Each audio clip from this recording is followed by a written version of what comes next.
Jason groaned as he posed for yet again another picture. The model on his arm was not so discreetly rubbing her hard nipples on his arm.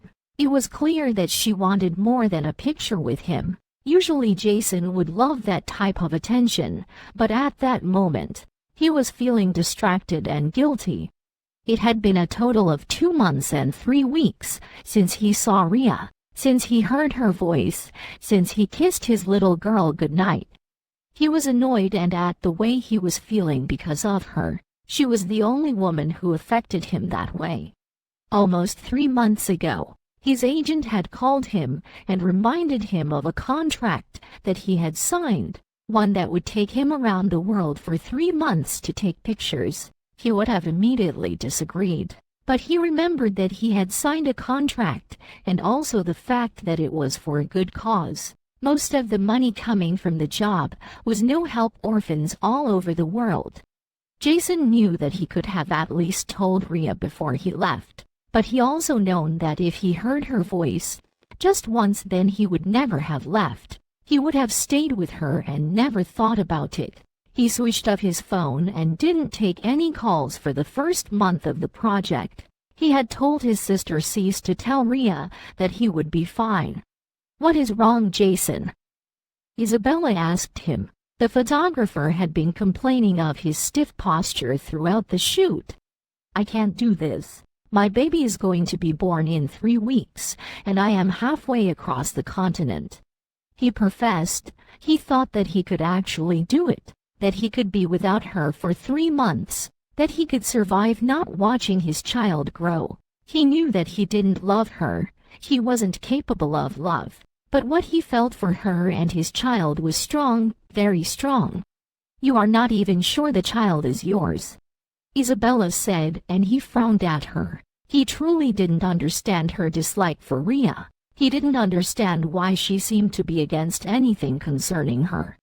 "The baby is mine, I am sure of it. I need to be there for the birth," he said again. "Are you sure that is the only reason you are going back?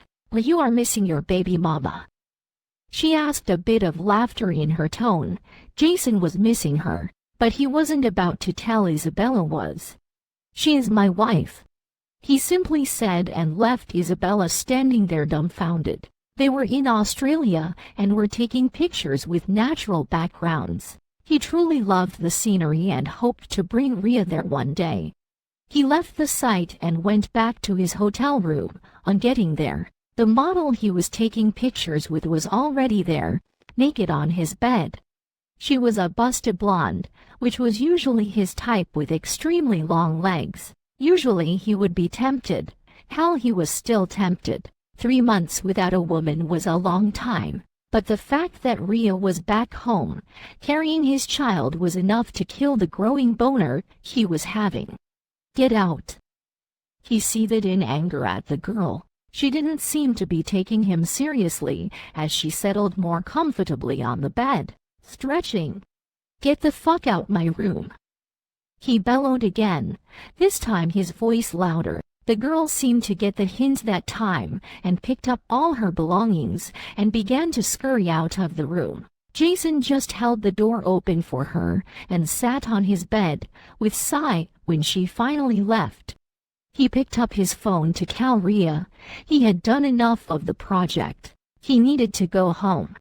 Raymond, the head bodyguard, had informed him that Rhea had moved to her parents' place. He didn't blame her. She lived alone in the big house, and he was actually happy that she had company. He called and called and called, and she didn't pick up her phone. He felt frustrated, but he knew that it was just an inkling of how Rhea felt when he didn't pick up her calls. When she didn't pick up the 5th ring, he began to pack up all his clothes and started getting ready to leave. "You are serious?" Isabella said when she saw him with his traveling bag. "Of course I am serious. I have been here long enough. The pictures we took today will suffice," he said. "I can't believe you are letting a woman control you this way," Isabella said, shaking her head. "That is such a guy thing to say, Cat. That won't change my mind." He was already leaving and he had no plans of changing his mind. Isabella's antics wouldn't work. "Do you even have a ticket?" she asked as he entered into the rental car that they had ordered. "If I don't, I will walk," he shouted from the car, laughing. It was time to get the girl. Jason stood in the lobby of his in-laws' house. He would be called a chronic liar if he even attempted to say that he wasn't scared. He was basically standing in the lion's den, and it was Ria's 4 brothers against him. The maid had refused to let him in, and he was waiting for one of the family members to usher him in. "What are you doing here?" Ria's brother, the scary-looking one, said. "You have got to be kidding me," Jason muttered under his breath, before the monster's first collision with his face. He screamed out of pure pain as he held his bruised nose. Thankfully it was not broken. "So all you know how to do is to fucking take pictures. Why don't you stand and fight me like a real man?" he goaded. Jason was angry, but there was absolutely no way he would rise to temptation. There was no way he would be able to fight 4 of Ria's brothers. So he just stood there and watched Ria's brother. He seemed so pissed off that Jason was not fighting back. He looked pissed enough to throw another blow, but luckily for Jason, the noise had attracted people. "What are you doing here?" It was the second time someone had asked him that question, but that time Jason was grateful to hear the voice. "Thank God, Ria," he said, looking at his wife. She looked a lot bigger. Her stomach was definitely rounder and she looked ready to pop, but even with her size she seemed to move with grace. She still looked very much beautiful. He was about to move to her when Teddy blocked his way. "I just want to talk to her," he said, hoping that Ria's brother would suddenly become reasonable, though he was pretty sure that wouldn't happen. His aching nose was a testament to that. "I can't do this, I can't," Ria said and moved back into the house. Each step she took broke his heart a little more. "I see, she doesn't want to see you," Teddy said, referring to Ria's retreating form.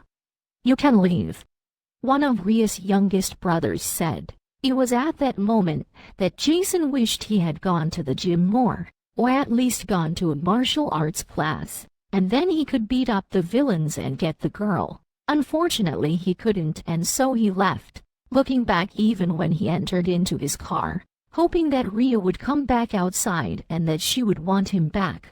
Ria stared at Jason's Ferrari from her window as it zoomed up. She couldn't believe that he was there. When she first saw his calls she was angry. When you miss a call, you call a day later, not almost 3 months later, and so she let all his calls go to voicemail.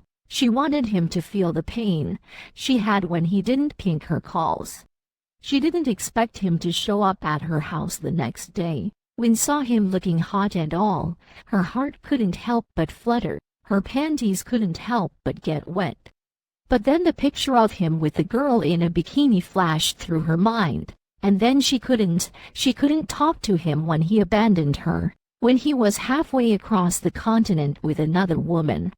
"Your husband is back," Ria's mother said, stating the obvious as she entered her room.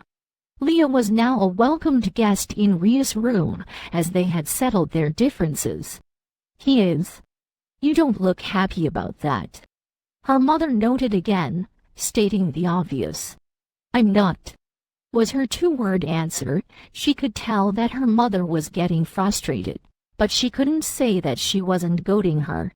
"It is ironic to think that you were moping and wearing a long face when he wasn't here and now he is back and you wouldn't talk to him," her mother said again, and she frowned at her, wondering why she was so smart. "But he left me here, all alone. I was so scared," she said, trying to defend herself, and at the same time letting her feelings out. "Do you know why?" her mother asked in a soft voice, sitting on the bed without her. "No, but I don't even want to know. I am afraid that if he tells me, then I would forgive him and then he would do it again. He keeps doing this," Ria complained to her mother. remembering how he didn't pick her calls when they were still having an office affair and how it affected her. He affected her so much that it scared her. She was not ready to feel something like this from someone. Her mother chuckled at her response, then said, "You have to talk to him eventually. You guys are having a child together, and that is a strong bond." Rhea noted how her mother didn't even mention her marriage to Jason. "I guess so. Should I tell him?" she asked. No, if he loves you as much as you love him, he will be here first thing tomorrow morning," her mother said, and Rhea opened her mouth dumbfounded. She didn't love Jason. She thought she did, but the separation showed her that it was a bad idea to love him, even though it was so hard to stop, and she was also sure that Jason didn't love her. If he loved her, then he wouldn't have left. Rhea's mother was wrong. Jason didn't come back the next day. He came back that evening. He parked his car by the gate, since her brothers had told the security not to let him in. Though Rhea had the talk with her mother, she still wanted to see how long he would stay. Jason didn't disappoint as he stayed there till the next morning. As the sun broke, she dragged her very pregnant self down the stairs and outside to approach him.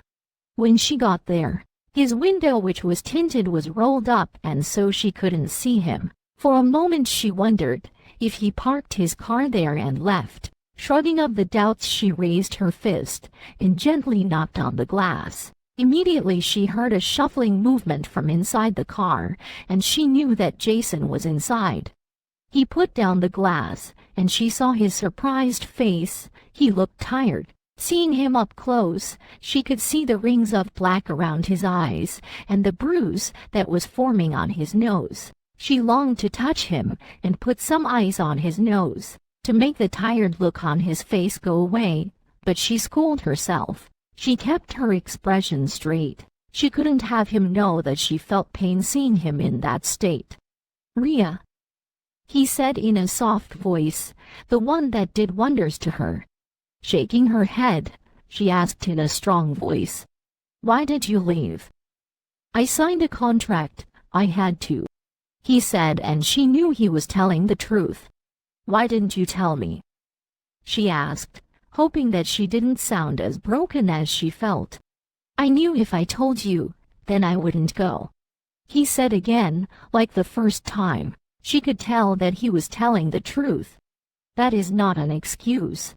She wanted to scream. She wanted to shout at him for making her scared. She wanted to cry, but she didn't. She didn't want him to know that he affected her. She didn't want him to see that she was hurt. She didn't want him to see her pain. And so she just said, "Let's go home." Jason seemed surprised by her words, but he didn't refute them. She loved her parents, but it had begun to get tiring, and besides, she was married. She said her goodbyes to her father and mother, who didn't want to her leave, to her brothers who begged her to stay. She reminded her father that she would resume work after she had her child, and then the guards helped her to load her things into Jason's car, and she and Eve, together with Jason, left. Throughout the drive she didn't talk to Jason because she simply wasn't in the mood to talk. Jason tried to start a conversation several times, but she simply kept quiet, and he took the hint and shut up too. When they got to the house, she followed him to their room, and then wordlessly gestured for him to sit on the bed as she examined his nose. "It's not broken," he said, and she rolled her eyes and applied a little pressure on it. "Shit!" he cried out in pain before asking, "Why on earth would you do that?" In response, she gave him a cheeky smile. She went to the medicine cabinet and brought some cotton wool and alcohol to disinfect his wound. "Where did you travel to?" she asked as she worked. He was sitting on the bed, and she was sitting on a chair facing him, bringing the both of them at almost eye level with each other. "We went to a lot of places. We went to Ireland and Scotland, before going to Greece and then Italy, Russia. We went to Egypt, Uganda, Nigeria, Australia." He was smiling as he listed of the countries. It was as though he didn't know that she was still very much angry. "Who was that bitch you took a picture with?" The words spilled out of her mouth before she could help it. So much for not showing him her pain. Removing her hands from his nose, he looked at her. He really looked at her. "Rhea, I am an international model. Sometimes I will take pictures with other models, but that's all. That doesn't mean I fuck them," he said, and Rhea just rolled her eyes. She knew that he did fuck them. What she wasn't sure of was if he fucked that particular girl. "Are you jealous, Mama Bear?" he asked jokingly. She wasn't ready to laugh with him yet, and so she changed the topic. "Why didn't you take me with you?" she asked. She didn't even care if she sounded whiny. "What?" "Well, Isabella was with you, wasn't she?" she asked. She was half sure that Isabella had gone along with him. When Jason didn't say anything, she assumed that Isabella was with him. "Then why didn't you take me?" she asked again. He claimed that he wouldn't have been able to go if he told her. She wanted to know why he didn't simply take her. Jason wasn't able to give an answer, and so she stood up and began to leave. "Rhea, are you angry?" Jason asked as she was about to leave the room, and she resisted rolling her eyes at the odd question. "I don't know, you tell me," she said sarcastically. "I think my water broke," Rhea told Rory as she felt wetness seep from down her legs and wet the chair they were seated on. At first she thought that it was pee, but then she realized that it wasn't. "What? Oh my God, let me call Jay," Rory said, standing up from the chair. Rhea had no intentions of talking to Jason, as she was still very much mad at him. Though it had been a week since he returned from his long travel, and he had been trying to get on her good side since. "Why, he is the father of your child and Nate is not around," Rory reasoned. Rhea was about to refute her when a strong contraction racked through her being, and she let out a scream. Rory started screaming for her driver and looking for the delivery bag as fast as she could with her own pregnant belly.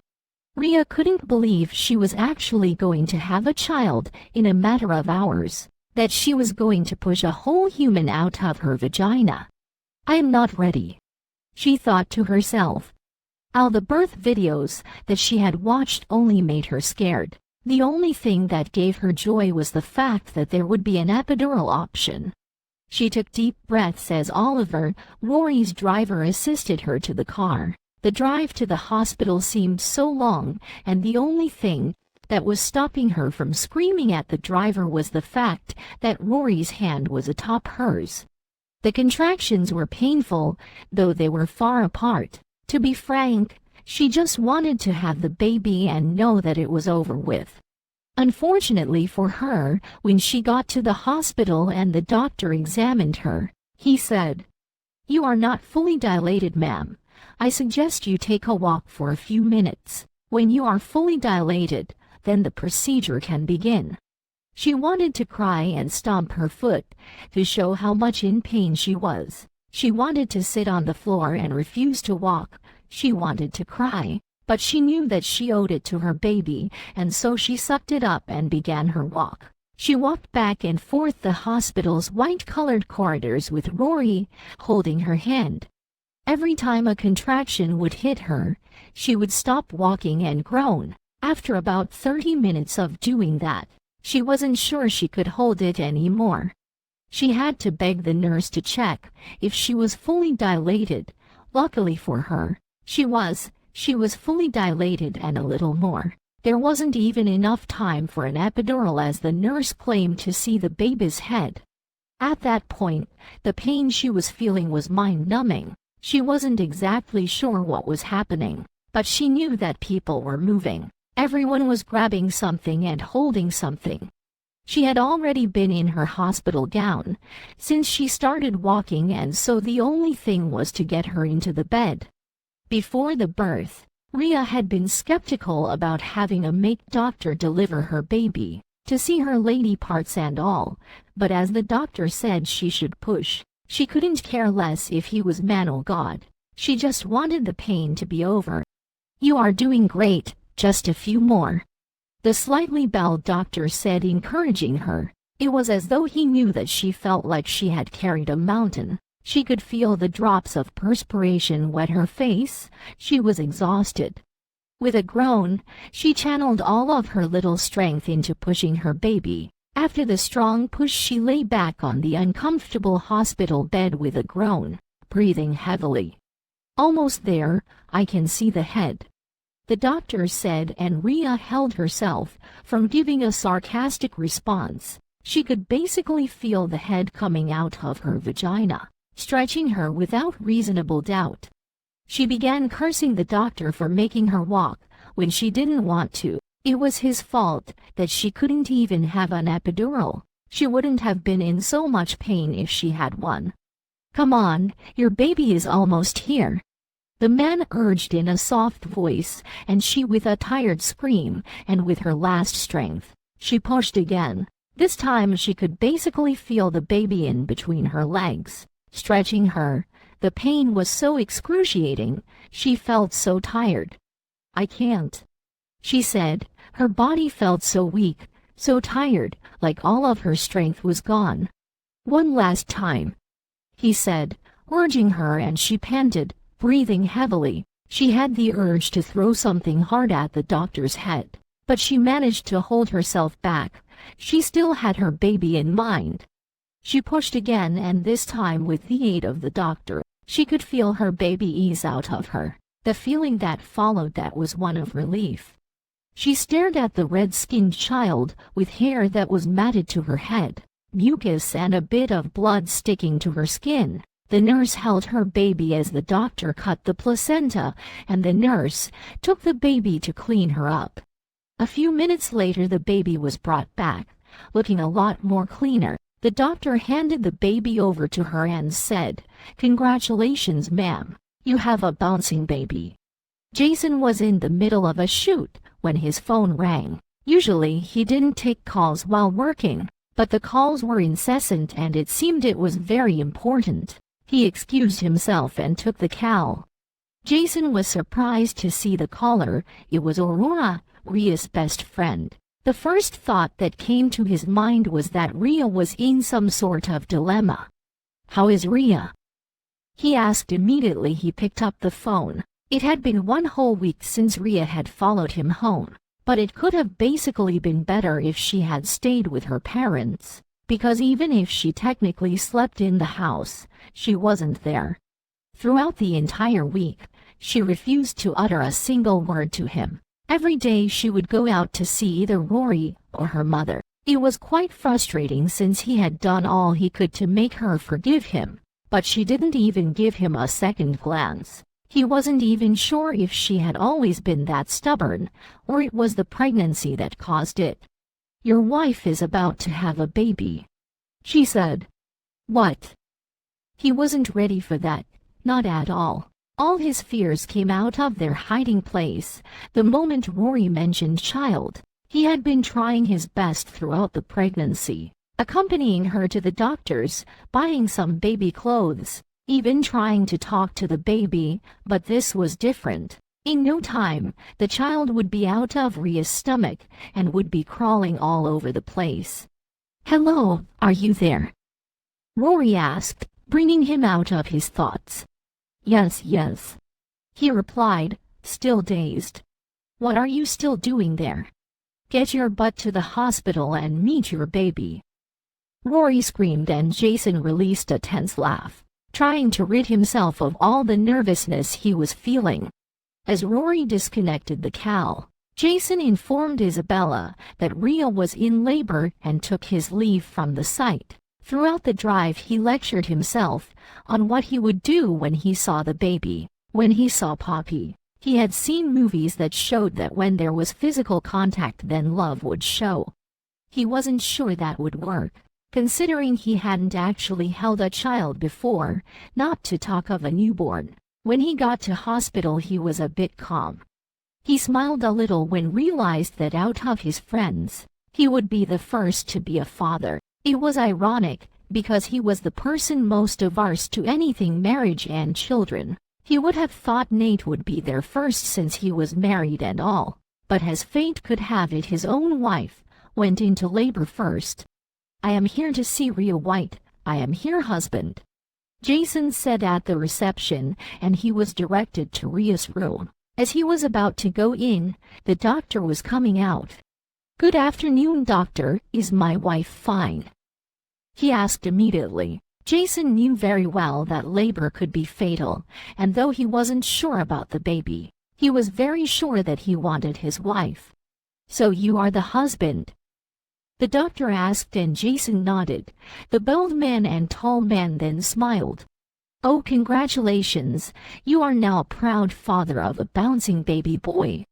Jason was confused. Maybe he was in the wrong room, or maybe he wasn't hearing properly. "A boy?" he asked, trying to peek into the room and see if it was Rhea that was inside. "Funny enough, your wife gave the same type of response. I take it that you both were expecting a girl," he said, and Jason nodded. He could only imagine his upset Rhea would be. She had wanted a girl so bad. "Our children are equal. I will leave you to see your wife."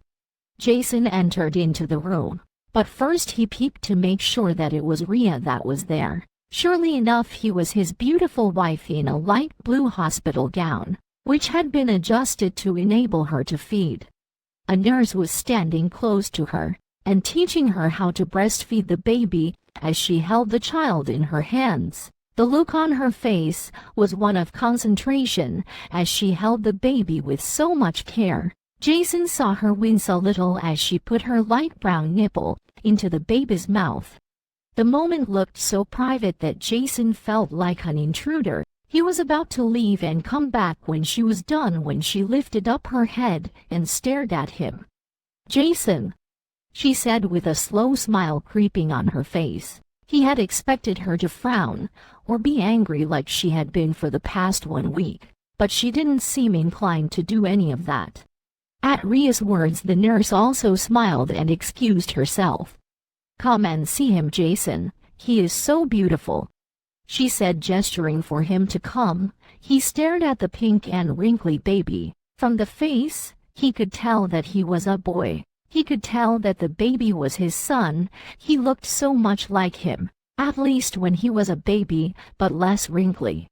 He stared at the baby in awe, wondering how he had a part in making a whole baby. The baby, on the other hand, didn't seem interested in him, as she continued to suck on his mother's breast vigorously. He looked down at the baby's clothes and saw that his son was wearing a pink onesie. He remembered that particular one because he had bought it. He knew that it said "Daddy's little girl" in the front. He sighed as he realized that all they had bought was for girls, that the nursery was painted pink, and they had only one blue onesie.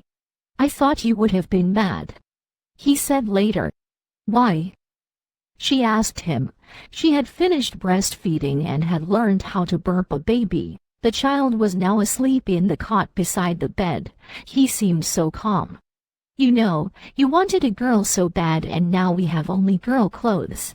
Please don't remind me. My son will have to sleep in a pink bedroom, and I have no idea what I am going to do with all those clothes. Hopefully Rory will have a girl," she said. Nate had come to tell Rhea that Rory had gone into labor. The guy looked like a fucking mess, and Jason was grateful that by the time he arrived, Rhea already had the baby. Rory did a scan. They are pretty sure they are having a boy," Jason pointed out. "Oh, well, we could have a girl next. We could name her Poppy," Rhea suggested, and Jason frowned. He had no idea how he would live with one kid, and she was talking of having another. "Or we could donate the clothes to an orphanage and buy more," he said, dismissing the idea of more children. "The main problem is what we are going to name our little man. We can't call him Poppy," he said. "Well, I have always liked the name Theodore," she said sweetly. Jason just frowned as the picture of Rhea's muscular brother came across his vision. "I am not naming my child after your muscular brother," he argued. Rhea just laughed at him and said, Teddy is a big old softy, you just bring out the worst in him. I have known him for like months, and he has tried to punch me twice. We could call him Theo, we don't have to call him Teddy," she said. "Come on, it's a nice name, or what would you rather call him?" she asked. Truthfully, Jason hadn't thought of names either. He was just going to leave it to Rhea to figure out. "Oh, my baby," Rhea's mother said with a cry as she entered the room, alongside the entire Robinson clan. Jason extracted himself from the scene, and Rhea's mother fussed on her and the baby. "So what are you naming him?" Jason could hear his mother-in-law ask. "Theodore," Rhea immediately said. Jason was about to protest, but he shut his mouth. "After me," Rhea's muscular sibling said in a voice that didn't sound like the scary one that he usually did. "Of course," Rhea said, smiling. He could see that there was love between the two siblings. The twins had started touching the baby and Rhea's other brother, the one that Jason worked with in the office. Sebastian seemed so out of place in the room. "You okay with your kid named Theodore?" the younger man asked him, and Jason just huffed in response. "You are going to take care of her, aren't you?" he asked, even though this sibling didn't look as scary and Jason knew not to mess with him.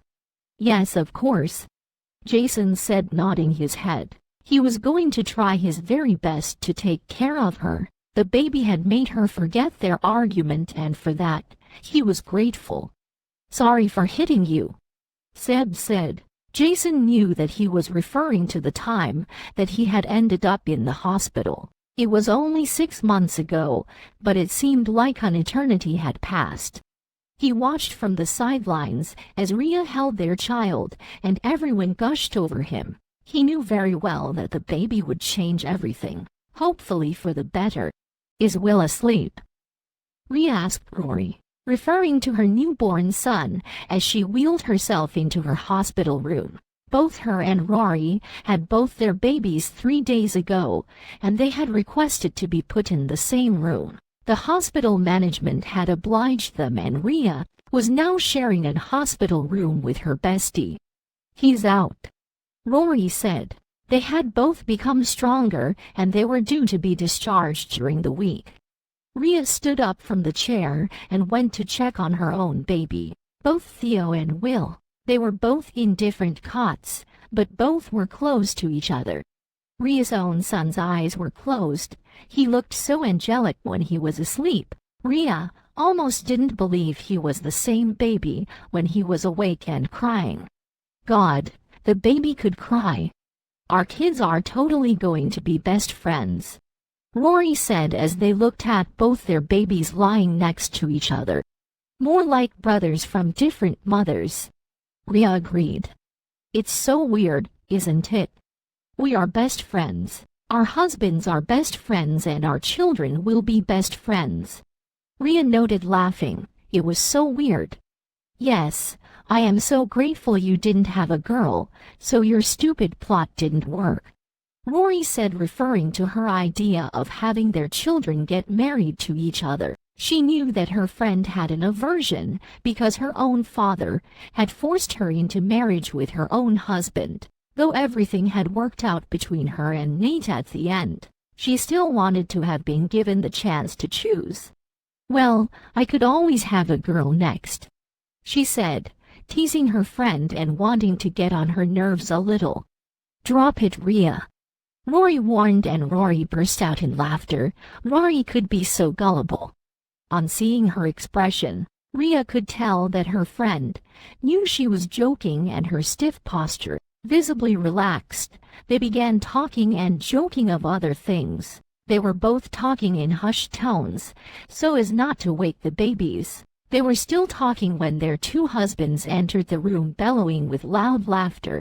"SH," both Rhea and Rory said at once, putting their forefinger on their enclosed lips, glaring at their husbands. Both of them stopped laughing, but looked at their wives in confusion. It was not until 2 seconds later that a loud, piercing wail filled the air. They were awake. The baby crying was Will, and Nate beat Rory to it and held his son tenderly, holding him and shaking him, muttering unintelligible language to him. They both looked so cute. Rhea was a tad bit jealous, as Jason had never held Theo in all his 3 days of existence. Usually she shrugged it off as someone was always there to hold him. But as his own cry rang out, just a few seconds after Will's had gone down, she looked to her husband and gestured for him to get the baby. Jason shook his head, a look of horror on his face. She could see that both Rory and Nate were watching the entire scene unfold, and Theo was still crying, and so she slowly held herself up and went on to take her screaming baby, shaking and bouncing him a little. But that didn't seem to be his problem.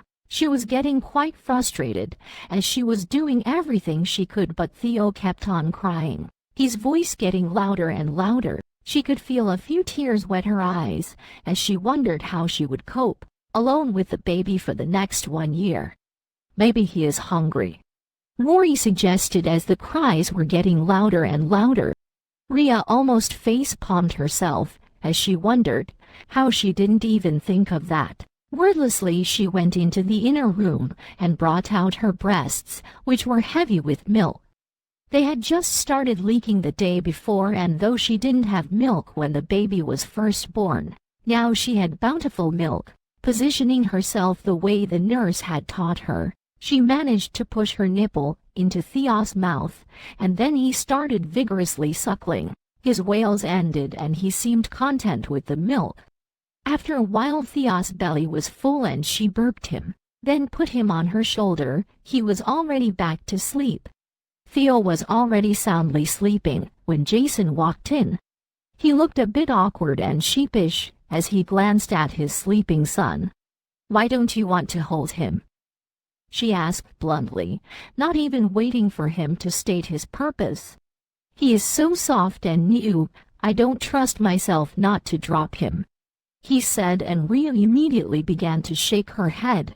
That was not it. When Jason had told her that he wasn't ready to be a father, she had said he should try. She had not thought that it would be so bad, that it would hurt so much.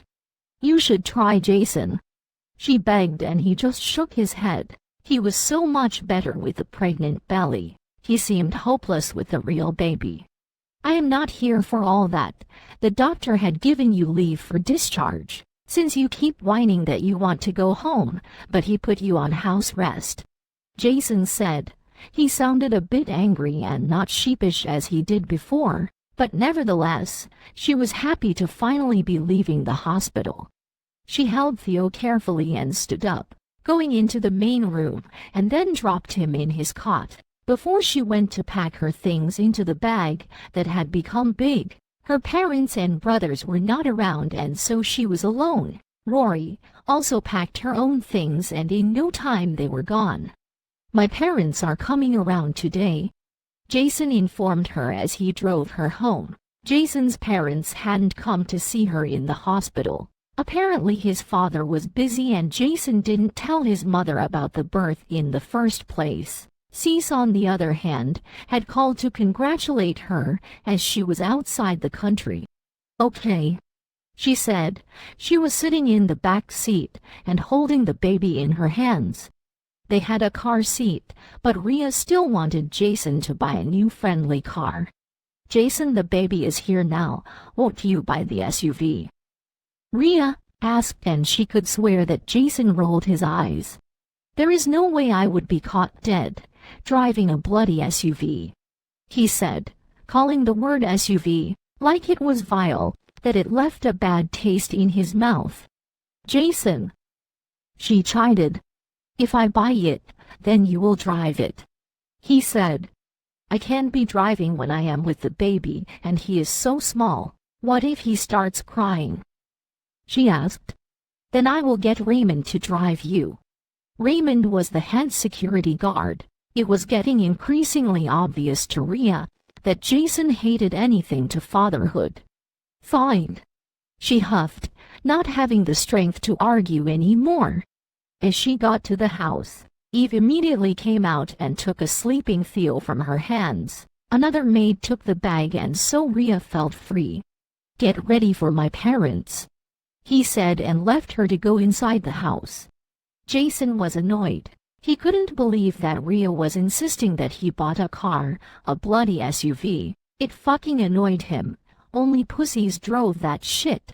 And then she was also insisting that he held the baby. He could see that Nate always held his son. But fatherhood wasn't just for him. The quicker she understood that, the better for her. Angrily, he changed his clothes. He really needed to get out. The entire house was suffocating him, the baby smell, Rhea's incessant demands. It was oh so annoying. He badly needed a drive. Changing into a simple tank top and sweats, he took the key to his Bugatti and went down the stairs, desperate for a little hair. "Where are you going?"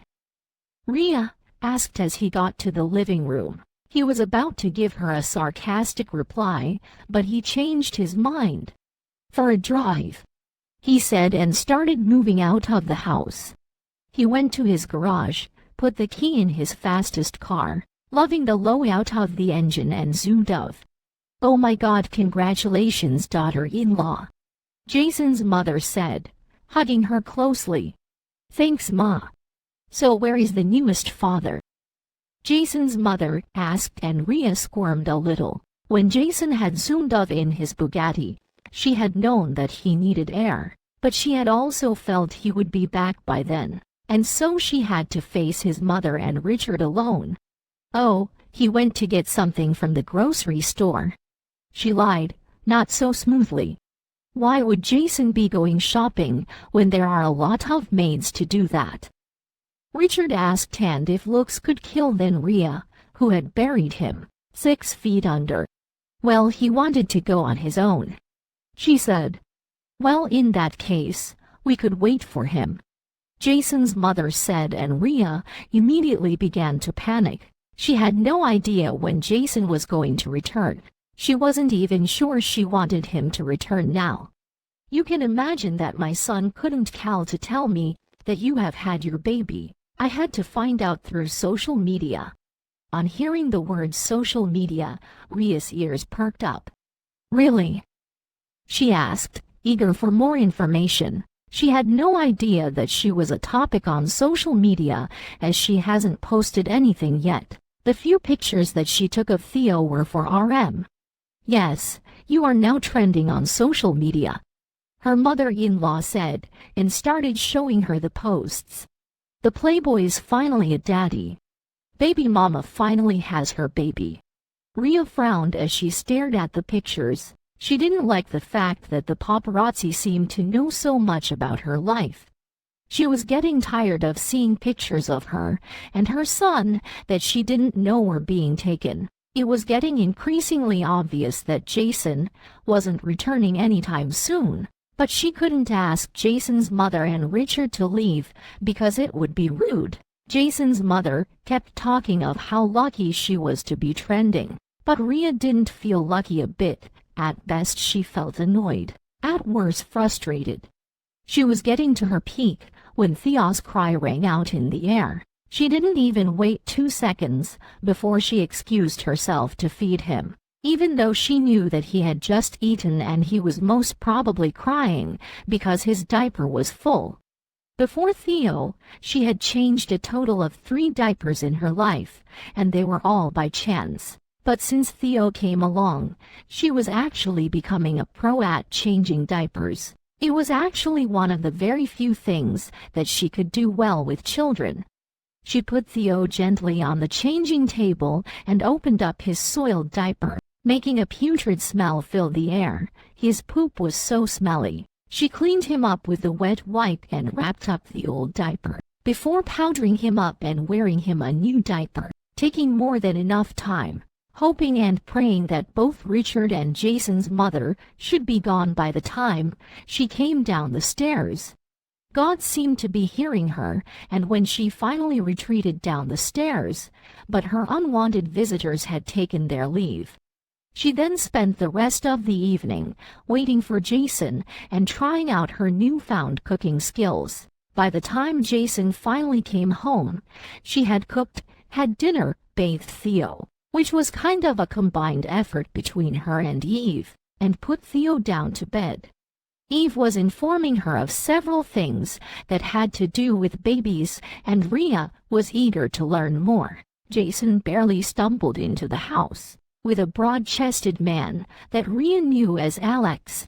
The both of them looked drunk, but Jason obviously more drunk than his friend. Rhea was so angry at Jason. He had left her alone in the house with his mother to get drunk. The knowledge that he didn't even care enough to come back in time annoyed her. Standing up and walking away from Eve, she made her way to her drunk husband. She felt like slapping him across the face, like they did in movies, but she knew that even a drunk Jason would not take it lightly. She just let him rest on her and left Raymond to take care of Alex. "Are you mad, Mama Bear?" Jason asked as she led him to their room. She was muttering under her breath about how she had to take care of 2 babies, Jason and then Theo. "Of course I am mad. You left me all alone with your mother." "I'm sorry, Mama Bear," he said, his words slurring into each other, but barely. He fell onto the bed as he got to room. It seemed like he was out cold. She shook him, pushed him, but all to no avail.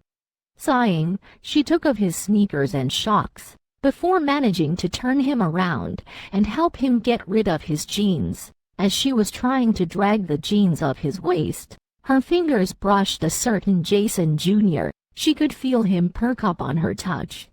She looked up to see that he was actually still asleep, and so she just dragged the jeans down his legs as fast as she could. She climbed the bed to work on his shirt when his hand suddenly grabbed her and held her captive to him. At first she was shocked and her heart jumped in her chest, beating furiously against her chest. But then she realized that it was just Jason and calmed down. Then she tried to leave his hold, which was surprisingly very strong for that of somebody that was drunk.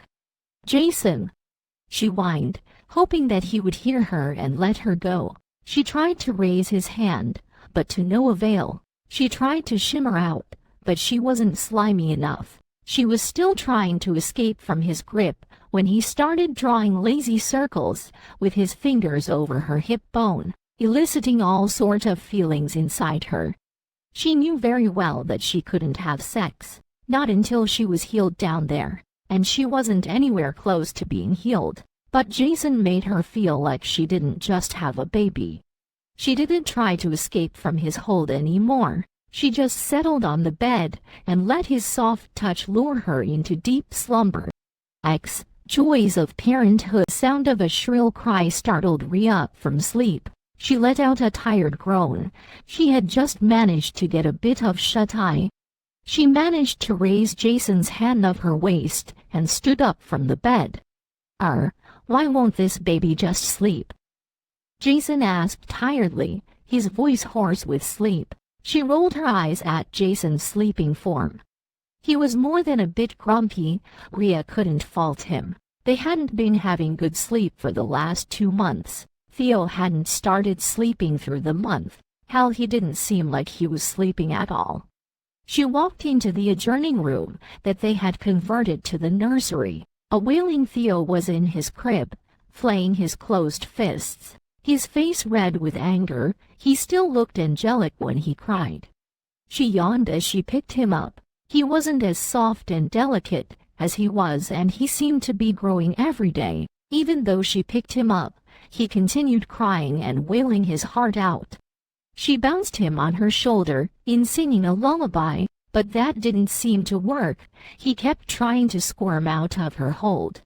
She gave up and sat down on the rocking chair, deciding that she needed to nurse him. She wasn't completely awake when she pushed her nipple into his hungry mouth. As he suckled with energy and vigor, she looked at the sky-blue-colored walls of the makeshift nursery.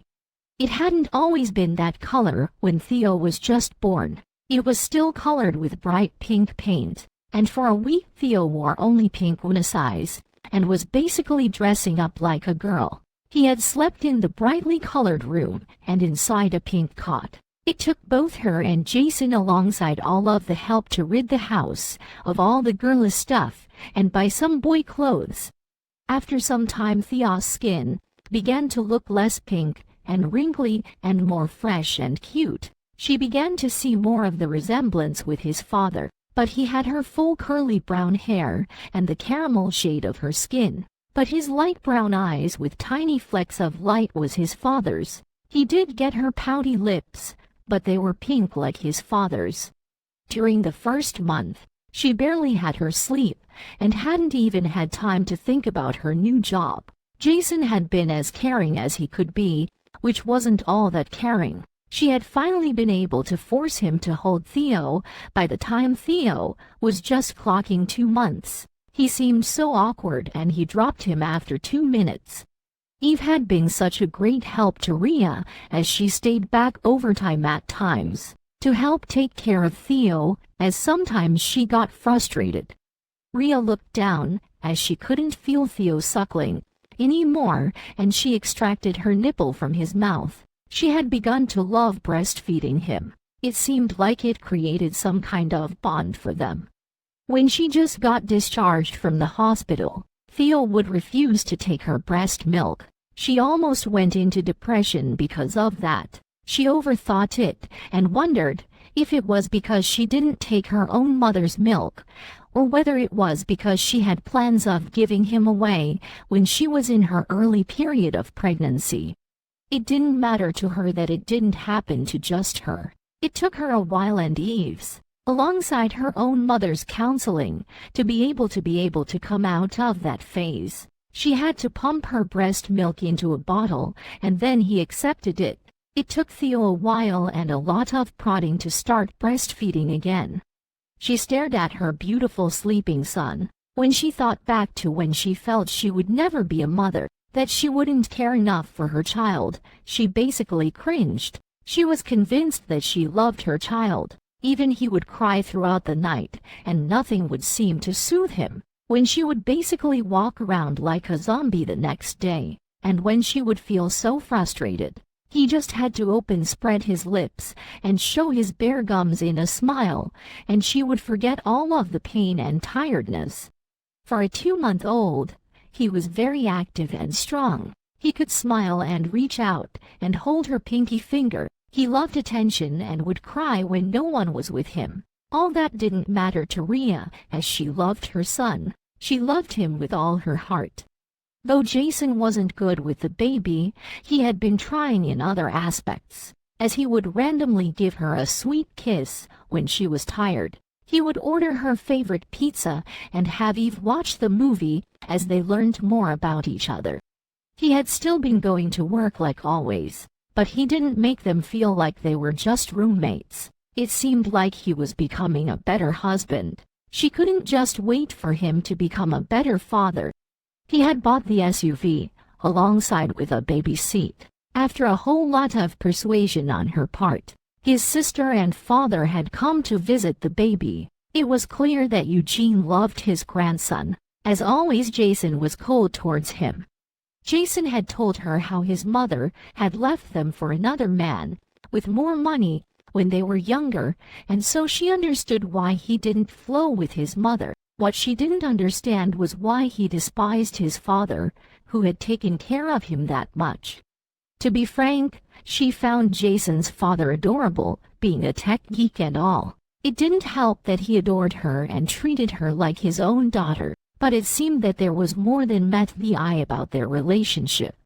Loads of people had actually cared enough to visit her, even some people from the office.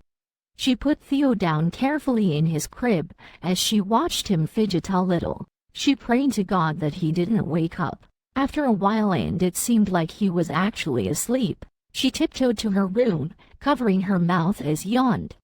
Being a mother was so stressful. They were already late for dinner at Jason's parents' house, and Jason was fucking tired of waiting for Rhea. "Aren't you done yet?" he exclaimed. "No." "Oh God," he groaned.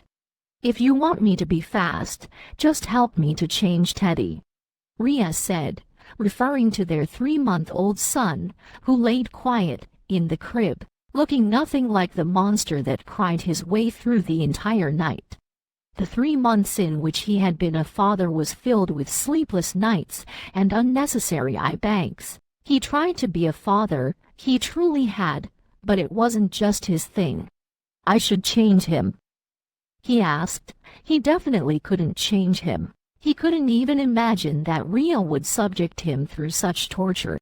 Yes, Jason, change him, she said, and she had the good grace to look smug. No. No, she asked. Oh, so it's easy to fuck me. Get me pregnant and then I will carry a fucking baby in stomach for 9 months and then push that baby out of my vagina, and you can't even change one diaper, she exclaimed. Jason could see her getting very riled up and breathing very hard, but he didn't give a fuck about her blood pressure. He just didn't want to change a diaper. She had never asked him to do that before then, and so he didn't know why she would want him to do that now. Yes, he stated simply. Okay, she said, sitting down on one of the chairs in Theo's nursery. If you don't change him, we aren't going, and when your father asks, it's your fault, she said, and he groaned at her. She was going to fucking blackmail him. Fine, he said. There was really nothing so hard in changing a diaper. He could do it, he thought to himself. He raised the baby up as awkwardly as he could. His son looked like every other black baby, a little caramel, with pink lips and eyes that said, "Who you?" He stared into his son's face. He could see some resemblance, but nothing really special. He could see that they had the same brown eyes, the same shape of nose, but he had his mother's sexy little mouth. Gross. He just called his son's mouth sexy. As he laid him on the table, he realized that he didn't know what to do. Jason figured he should take off the old diaper first, and as he opened the diaper, a rotten smell filled his nose. He had pooped. On seeing his face, the little sneaky bastard smiled, showing his pink gums. Rhea, please, come and clean up your child, Jason begged Rhea. He was getting desperate. Oh, so now he's my child, just me, she exclaimed. Yes, I know he is my son. Please just come clean this up, he begged again. No, Jason, you're doing just fine. He looked to Rhea with pleading eyes, and all she did was to throw her face away. Would you at least go and get dressed, he said. She was still sitting down, and that would not make them get there earlier. His father's company was celebrating a new product, and his father had basically threatened him to be there. Jason knew that his presence was only needed because his popularity would help the product sell more, but he also knew not to tempt his father, and so he was desperate to get to the party on time. Rhea stood up gracefully from the chair, and with a smile she asked, "So you are actually going to change him?" "Yes, now go get dressed," he said, shooing her away to their room, which was connected to Theo's nursery. As Rhea happily left, Jason stared at his son with his undone diaper. He raised him and extracted the diaper from under him, picking the disgusting thing with only 2 of his fingers, making sure he made minimal contact with it, not even bothering to close it, as he threw it into the wastebasket. Jason 1, Theo 0. He then looked at his naked son as he stared at him, a smile still on his face, as he put his hands inside his mouth and brought it out to his face, sufficiently rubbing saliva all over his face. Jason almost gagged at the idea of touching his son's now saliva-filled face. That looked glossy for his position. He said a little prayer and then tried to take one of the wet wipes from the packet, but ended up taking like 5. He figured he would need them all, as he closed his eyes and wiped on his son's bare bottom. He couldn't still believe that Rhea was making him do that. He opened his eyes when he felt Theo was clean enough, and he had sufficiently used 10 wipes, as the 5 hadn't been enough. His son didn't even seem to be bothered, as he continued rubbing his face with saliva. Jason then picked a new diaper from the stack and started staring at it. He had no idea how he was supposed to put it on. After about 5 tries, he finally figured it out. At least he thought he did. Jason smiled to himself as he looked at his diapered baby and gave himself a mental pat on the shoulder. For a first-timer, he actually did well. "I am done," he shouted to Rhea, a smile still on his face and Theo still on his back. "Well, dress him up," she said. Jason was beginning to regret giving all the staff a day off. It was proving to be a very long day. "But there is spit on his face and hands," he complained. "Well, clean it up," she ordered. "I am only going to do this because we are late and for nothing else," he shouted back. There was really no need for shouting, as they were only separated by a wall, but he shouted anyway. He grumbled under his breath as he picked up more wet wipes and leaned down to clean his son's face, but the little fucker seemed like he didn't like his face cleaned. He kept moving his little head from left to right, and so Jason moved closer so that he could get a hold of him, and before he knew it, he child rubbed his saliva-soaked hands on Jason's shirt and face. "No," he groaned as he immediately retreated, leaving the baby on the changing table. As he went into the bathroom, he heard the unmistakable sound of a giggle as he entered. The little fucker was happy about his misfortune. "Did Theo just giggle?" Rhea asked as she stepped into the bathroom all dressed with heels and all. "Yeah, your baby seems so happy now that he has ruined my shirt," Jason said, pouting. "Really?" Rhea said, her eyes lit up in wonder. Jason resisted the urge to scratch his head. He had no idea what was so special. "Yeah. Oh my gosh. I can't believe I missed that, Thea's first giggle," she said as she left the bathroom, most probably to check on their son that was alone in the room. Jason took off his white shirt and picked up another one. "Jason!" He heard an angry Rhea scream as he was putting on his shirt. He was pretty sure he didn't do anything wrong, and so he wondered why Rhea was screaming his name at the top of her voice. "What is it?" he asked as he put on his cufflinks. When he looked up, he saw an angry Rhea holding a diapered Theo under his armpits and glaring at her. "How on earth did you think this was how to wear a diaper?" she asked angrily. He really didn't sew anything wrong with the diaper.